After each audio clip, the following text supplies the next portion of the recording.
दिल्ली में Lal Qila metro station के पास 10 नवंबर को आईईडी से लदी एक हुंडई कार ट्रैफिक के बीच फट गई थी, जिसमें करीब 1 दर्जन से ज़्यादा लोग मारे गए थे। इस विस्फोट की चल रही जांच से एक महत्वपूर्ण जानकारी सामने आई है। शुरुआती खुफिया जानकारी से पता चला है कि विस्फोट जैश ए मोहम्मद यानी जीईएम मॉड्यूल द्वारा किया गया था, जो ऑपरेशन सिंदूर के दौरान संगठन के बहावलपुर मुख्यालय को हुए नुकसान का बदला लेना चाहता था।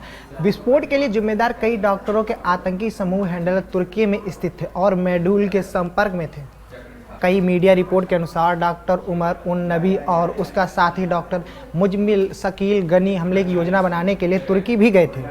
उमर उन नबी के बारे में माना जाता है कि वह i20 कार चला रहा था, जबकि डॉक्टर मुजमिल शकील गनी को गिरफ्तार किया गया है। दिलचस्प बात यह है कि दिल्ली विस्फोट से ठीक पहले उत्तर प्रदेश एटीएस ने इस्तांबुल इंटरनेशनल के सह संस्थापक फरहान नबी सिद्दीकी को ग्रेटर नोएडा से कथित तौर पर नफरत फैलाने वाला साहित्य प्रकाशित करने और हवाला के जरिए 11 करोड़ रुपए से ज़्यादा की विदेशी धनराशि प्राप्त करने के आरोप में गिरफ्तार किया था, लेकिन उसका तुर्की साथी नासी तोरबा फरार हो गया था। वहीं टाइम्स ऑफ इंडिया के मुताबिक एटीएस अधिकारियों ने बताया कि तोरबा ने नबी को इस नेटवर्क से परिचित कराया था और उसकी तलाश की जा रही है। जांचकर्ताओं ने पाया कि तुर्की और जर्मन से प्राप्त धन का इस्तेमाल अमरोहा और पंजाब में मदरसे और मस्जिद के नाम पर जमीन खरीदने में किया गया था। कथित दुष्प्रचार और वित्तीय गठजोड़ में मदद के लिए नबी के रिश्तेदार और कुछ अन्य सेवानिवृत्त सैन्य अधिकारियों के खातों की जांच की जा रही है। पुलिस ने कहा है कि शुरुआती साक्ष्य यह सुगठित नेटवर्क की ओर इशारा करते हैं, जो धार्मिक और शैक्षिक गतिविधियों की आड़ में विभाजनकारी नैरेटिव को बढ़ावा देते हैं और विदेशी धन की हेराफेरी के लिए एनजीओ के माध्यम से काम कर रहे हैं। दिल्ली विस्फोट में तुर्की के लिंक का उभरना पाकिस्तान से बाहर फैल रहे भारत विरोधी आतंकी अभियान की ओर इशारा करता है, लेकिन यह आश्चर्यजनक नहीं है कि हो सकता है कि तुर्की कई सालों से कश्मीर में अलगाववादी आतंकवादी आंदोलन का समर्थन कर रहा है। इसने ऑपरेशन सिंदूर के दौरान पाकिस्तान की मदद भी की थी। पहलगाम में आतंकी हमले के कुछ दिनों बाद जब भारत और पाकिस्तान आमने सामने थे, तब भारत ने पाकिस्तान में आतंकवादी और उनके समर्थकों को दंडित करने वाला काम किया था। एक रिपोर्ट में दावा किया गया कि कई तुर्की नागरिक C-130E हरक्यूलिस परिवहन विमान हथियार के साथ पाकिस्तान में उतारा था, जिससे यह अनुमान लगाया गया कि यह कदम इस्लामाबाद के सबसे करीबी सहयोगी में से एक द्वारा अंतिम समय में हथियार की डिलीवरी करने का संकेत था, जो जाहिर तौर पर भारत द्वारा संचालित सर्जिकल स्ट्राइक की प्रतिक्रिया की तैयारी में था।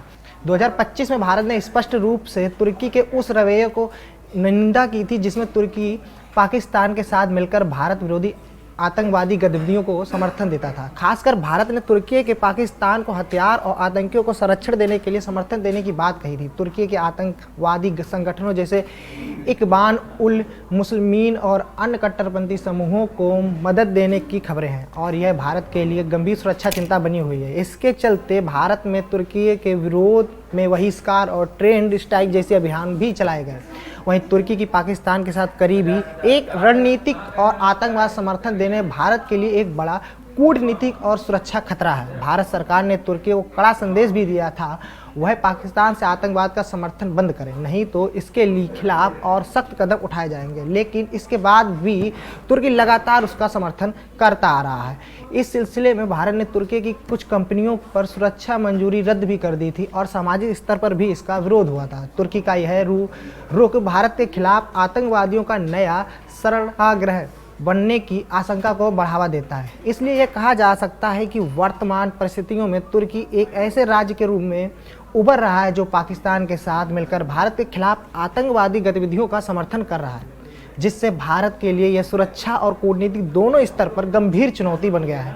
वहीं अभी की जानकारी के मुताबिक जैश ए मोहम्मद जैसे आतंकी संगठन तुर्की में अपने वेश बनाने में जुटे हुए हैं। हाल ही में दिल्ली ब्लास्ट की जांच में भी यह सामने आया है कि उन्हीं मुलाकातों और तुर्की में हुए संपर्कों के बाद भारत में आतंकी साजिश रची गई। तुर्की पाकिस्तान का करीबी मित्र है और जैश ए मोहम्मद जैसे संगठनों के लिए तुर्की को एक सुविधाजनक स्थान माना जाता है, क्योंकि तुर्की जैश के खिलाफ कोई कड़ी कार्रवाई नहीं करता है। इसके साथ ही कई खुफिया रिपोर्ट और सुरक्षा एजेंसियों के आकलन से यह भी पता चलता है कि तुर्की पाकिस्तान को तकनीकी, वित्तीय और गुप्त समर्थन देता रहता है। दक्षिण एशियाई क्षेत्र में आतंकवाद को बढ़ाने के लिए ये इस तरीके की मदद हमेशा करता रहा है, हो सकता है आने वाले भविष्य में भी करता रहे। जैश ए मोहम्मद नेपाल और बांग्लादेश जैसे पड़ोसी देशों में भी अपने नेटवर्क का विस्तार कर रहा है, जिसकी रचना तुर्की और पाकिस्तान की मिली भगत से हो रहा है। ये साफ है कि जैश ए मोहम्मद तुर्की में सक्रिय है और वहाँ से भारत विरोधी आतंकवादी गतिविधियों को संचालित कर रहा है, जिससे भारत की सुरक्षा को गंभीर खतरा पहुँच रहा है। वहीं जाँच एजेंसियों का मानना है कि तुर्की में बैठे एक हैंडलर से उमर नबी लगातार संपर्क में था। हैंडलर का कोड नेम उकासा था। जांच में खुलासा हुआ है कि उमर 2022 में तुर्की गया था, जहां उसने जैश ए मोहम्मद और अंसार गजवत उल हिंद से जुड़े लोगों के साथ सीक्रेट मीटिंग की थी। टेलीग्राम से शुरू हुई बातचीत इनक्रिप्टेड ऐप तक पहुंची और वहीं कारों में विस्फोट भरकर दिल्ली और अयोध्या जैसे शहरों को दहलाने की साजिश रची गई। सुरक्षा सूत्रों के अनुसार अकासा दिल्ली स्थित मॉड्यूल और प्रतिबंधित संगठनों जैश ए मोहम्मद और असरांगज उल हिंद के हैंडलर के बीच मुख्य कड़ी के रूप में काम कर रहा था। अधिकारियों ने बताया कि यह साजिश 2022 की शुरुआत में तुर्की में रची गई थी, जहां उमर और 3 अन्य जो सभी पाकिस्तान समर्थित 2 समूहों से जुड़े थे वह वहां पर मौजूद थे। उमर मार्च 2022 में तुर्की के गया था और 2 हफ्ते अंकारा रहा था। एक अधिकारी ने बताया उनकी बातचीत शुरू में टेलीग्राम पर शुरू हुई और बाद में इनक्रिप्टेड ऐप पर ट्रांसफ़र हो गई। उकासा ने उन्हें सीक्रेट सेल बनाने और डिजिटल फुटप्रिंट से बचाने का तरीका भी बताया था। वहीं खुफिया एजेंसियों के समय पर दिए गए अलर्ट के कारण आतंकियों की एक बड़ी साजिश पूरी तरह से नाकामयाब हो गई। जांच में पता चला है कि खुफिया एजेंसियों ने पहले ही 12 तारीख को लेकर एक विशेष अलर्ट जारी किया था, जिसमें बड़ी आतंकी वारदात की आशंका जताई गई थी। इस अलर्ट के बाद 12 तारीख के लिए पुलिस और सुरक्षा एजेंसियां सचेत और सुरक्षा के कड़े इंतजाम कर दिए थे। सुरक्षा व्यवस्था के चलते 10 तारीख को ही डॉक्टर मॉड्यूल का भंडाफोड़ हो गया और आतंकी उमर मोहम्मद ने घबराहट में आकर कार में विस्फोट कर दिया। यह समय से पहले हुए विस्फोट ने पूरी साजिश को उजागर कर दिया, जिससे अन्य 3 शहरों में होने वाले सीरियल धमाके नाकाम हो गए। आपकी खबर कैसी लगी कमेंट करके बताएं।